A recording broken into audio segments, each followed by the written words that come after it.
আজকের রান্নায় আপনাদের সবাইকে স্বাগত। আজকে আমরা তৈরি করব আলু পটল ঝিঙ্গার রসা। এই রসা আমি অল্প সময়ের মধ্যেই করে নেব সহজ উপায়ে।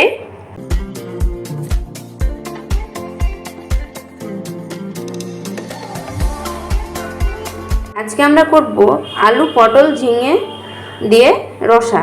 ঝিঙেগুলো এভাবে করে কেটে নিয়েছি সরু সরু করে, সবগুলো ঝিঙে। পটলগুলো ওভাবে কেটে নিয়েছি আমি সরু সরু করে, পটলগুলো কেটে নিয়েছি। আলুও কেটে নিয়েছি আমি সরু সরু করে, লম্বা করে। সবগুলো সবজি আমি লম্বা লম্বা করে কেটে নিয়েছি সরু করে। এবার আমি এই সবজিগুলো রান্না করে নেব। এখানে আমি ফোড়নের জন্য নিয়ে নিয়েছি পেঁয়াজ কুচি, লঙ্কা চিড়ে নিয়ে নিয়েছি, আর তেজপাতা আর 5 ফোড়ন। এবার এটা আমি তেলের মধ্যে দিয়ে দিচ্ছি, দিয়ে দিয়েছি। এবার এটাকে ভালো করে ভেজে নেব।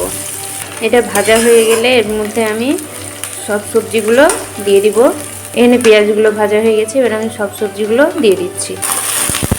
এবার সবজিগুলো ভালো করে ভেজে নেব। এবার আমি এর মধ্যে দিয়ে দিচ্ছি স্বাদ মতো লবণ আর হলুদ গুঁড়ো। এই সব কিছু দিয়ে আমি আবার ভালো করে ভেজে নেব, তারপরে মশলা দেব।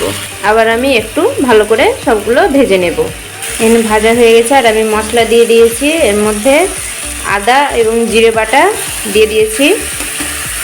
এবার এটাকে একটু ভেজে নেব, অল্প একটু জল দেব, এর মধ্যে জল দিয়ে ভেজে নেব। এখানে মশলাগুলো ভাজা হয়ে গেছে। এবার আমি এর মধ্যে জল দিয়ে দেব। এর মধ্যে আমি জল দিয়ে দিচ্ছি। এবার আমি ঢাকা দিয়ে দেব আর কিছুক্ষণ ফুটতে দেব। ঢাকা দিয়ে ফুটিয়ে আমি জলগুলো কমিয়ে নেব। এখানে আমার সবজি হয়ে গেছে, আমি ঝোল এতটাই রাখবো। এবার আমি নামিয়ে নেব। এখানে আমাদের তৈরি হয়ে গেছে আর আমি একটা বাটির মধ্যে নামিয়ে নিয়েছি। আলু পটল ঝিঙার রসা তৈরি হয়ে গেছে।